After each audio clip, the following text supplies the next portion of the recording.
I'm Mr. Phua from Woodlands Secondary School, the subject head of Chinese language. I'm here to explain a bit more about language learning.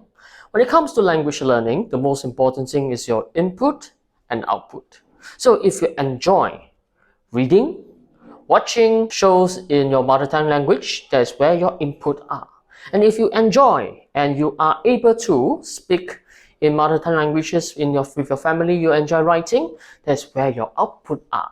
And with sufficient input and output, this is how you learn the skills and the vocab in the language. So if you have selected the choices, you will find that you have a higher aptitude, and that is the reason why.